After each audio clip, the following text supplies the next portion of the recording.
जय श्री राम। जय हनुमान जी। जय विष्णु जी। हम सभी को पता है कि अधिक मास चल रहा है और अधिक मास अत्यंत पुण्य फल देने वाला होता है। अधिक मास में जो भी व्यक्ति श्री विष्णु जी की कथाओं को, उनकी गाथाओं को सुनता है, वह व्यक्ति अत्यंत भाग्यशाली होता है और श्री विष्णु जी की कृपा का पात्र होता है। भक्ति के 3 साधन श्रवण, कीर्तन और मनन ये कहे गए हैं। श्रवण अर्थात कानों से हमें भगवान की कथाओं को, भगवान के चरित्रों को सुनना चाहिए। कीर्तन हमें हमेशा अपनी वाणी से भगवान जी का भजन, कीर्तन ये सब करना चाहिए। और मनन, इन सब को सुनने के बाद यदि हम भगवान की गाथाओं को सुनेंगे ही नहीं, उनके वर्णनों को नहीं जानेंगे, तो हमारे मन में भगवान के प्रति भक्ति, प्रेम आदि कैसे जागृत होगा। तो भगवान का जाप करने के लिए पहले श्रवण और कीर्तन करना बहुत ज़रूरी है। तो सबसे पहले भगवान की वर्णनों को और चरित्रों को सुनना बेहद आवश्यक है, ताकि उनकी कृपा हम पर बनी रहे। तो हमने अध्याय 5 तक समाप्त कर लिए थे। आज हम अध्याय 6 के बारे में पढ़ेंगे। तो श्री नारायण जी बोले, हे नारद, पाप रहित अधिमास को लेकर भगवान विष्णु के गोलोक जाने पर जो घटना घटित हुई वो हम आपको कहते हैं। आप ध्यान पूर्वक सुनिए। उस गोलोक के अंदर मणियों के खंभों से सुशोभित सुंदर पुरुषोत्तम के धाम को दूर से भगवान विष्णु देखते हैं। उस धाम के तेज से बंद हुए नेत्रों वाले विष्णु धीरे धीरे नेत्र खोलकर और अधिमास को अपने पीछे कर धीमे धीमे धाम की ओर जाते हैं। अधिमास के साथ भगवान के मंदिर के पास जाकर विष्णु अत्यंत प्रसन्न हुए और उठकर खड़े हुए द्वारपालों से अभिनंदित भगवान विष्णु पुरुषोत्तम भगवान की शोभा से आनंदित होकर धीरे धीरे मंदिर में गए और भीतर जाकर शीघ्र ही श्री पुरुषोत्तम कृष्ण को नमस्कार करते हैं। गोपियों के मंडल के मध्य में रत्नमय सिंहासन पर बैठे हुए कृष्ण को नमस्कार करके पास में खड़े होकर विष्णु जी बोले, गुणों से अतीत गोविंद, अद्वितीय, अविनाशी, सूक्ष्म, विकार रहित, विग्रहवान, गोपों के वेश के विधायक, छोटी अवस्था वाले, शांत स्वरूप, गोपियों के पति, बड़े सुंदर, नूतन मेघ के समान श्याम, करोड़ों कामदेव के समान सुंदर, वृंदावन के अंदर रास मंडल में बैठने वाले, पीत रंग के पीतांबर से शोभित, सौम्य, बोहों के चढ़ने पर मस्तक में 3 रेखा पड़ने से सुंदर आकृति वाले, रासलीला के स्वामी, रासलीला में रहने वाले, रासलीला करने में सदा उत्सुक, 2 भुजा वाले, मुरलीधर, पीत वस्त्रधारी, अच्युत, ऐसे भगवान की मैं वंदना करता हूँ।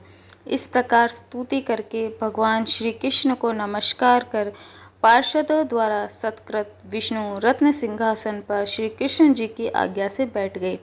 श्री नारायण बोले, यह विष्णु जी का किया हुआ स्तोत्र प्रातःकाल उठकर जो भी पढ़ता है उसके समस्त पाप नाश हो जाते हैं और अनिष्ट स्वप्न भी अच्छे फलों को देते हैं और पुत्र पौत्र आदि को बढ़ाने वाली भक्ति श्री गोविंद में होती है। अकीर्ति का नाश होकर सत्कीर्ति की वृद्धि होती है। भगवान विष्णु बैठ गए और कृष्ण के आगे कांपते हुए अधिमास को कृष्ण के चरण कमलों में नमन कराते हैं। तब श्री कृष्ण ने विष्णु जी से पूछा कि यह कौन है, कहाँ से आया है, क्यों रोता है। इस गोलोक में तो कोई भी दुखभागी नहीं होता। इस गोलोक में रहने वाले तो सर्वदा आनंद में ही मग्न रहते हैं। ये लोग तो स्वप्न में भी दुष्ट वार्ता या दुख भरा समाचार सुनते ही नहीं हैं। अतः हे विष्णु, यह क्यों कांपता है और आंखों से आंसू बहाता दुखित हमारे सन्मुख किस प्रकार खड़ा है। श्री नारायण बोले, नवीन मेघ के समान श्याम सुंदर गोलोक के नाथ का वचन सुन सिंहासन से उठकर महाविष्णु मलमास की संपूर्ण दुख गाथा कहते हुए बोले, हे वृंदावन की शोभा के नाथ, हे श्री कृष्ण, हे मुरलीधर, इस अधिमास के दुख को मैं आपके सामने कहता हूँ, आप सुने। इसके दुखित होने के कारण ही स्वामी रहित अधिमास को लेकर मैं आपके पास आया हूँ। इसके उग्र दुख रूप अग्नि को आप शांत करें। यह अधिमास सूर्य की संक्रांति से रहित है, मलिन है, शुभ कर्म में सर्वदा वर्जित है। स्वामी रहित मास में स्नान आदि नहीं करना चाहिए। ऐसा कहकर वनस्पतियों आदियों ने इसका निरादर किया है। 12 मास, कला, क्षण, अयन, संवत्सर आदि इन सभी ने अपने अपने स्वामी के गर्व से इसका अत्यंत निरादर किया। इसी दुखाग्नि में जला हुआ यह मरने के लिए तैयार हुआ। तब अन्य दयालु व्यक्तियों द्वारा प्रेरित होकर हे ऋषिकेश, शरण पाने की इच्छा से यह हमारे पास आया और कांपते कांपते, घड़ी घड़ी रोते रोते अपना दुख जाल इसने कहा, इसका यह बड़ा भारी दुख आपके बिना नहीं टल सकता। अतः इस निराश्रय का हाथ पकड़कर आपकी शरण में लाया हूँ। दूसरों का दुख आप सहन नहीं कर सकते, ऐसा वेद जानने वाले लोग कहते हैं।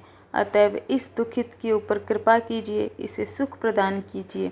हे जगतपते, आपके चरण कमलों में प्राप्त प्राणी शोक का भागी नहीं होता है, ऐसा वेद जानने वालों का कहना है, और ये कैसे मिथ्या हो सकता है।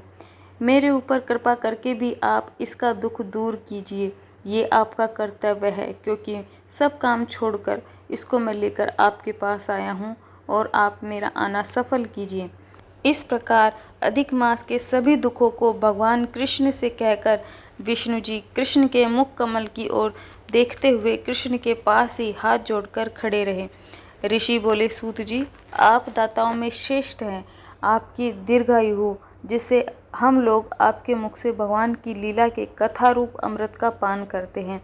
हे सूत जी, गोलोकवासी भगवान कृष्ण जी ने विष्णु जी से फिर क्या कहा और क्या किया, इस प्रकार सभी के लिए अत्यंत परोपकारी विष्णु और कृष्ण का संवाद आप हम सब लोगों से कहिए।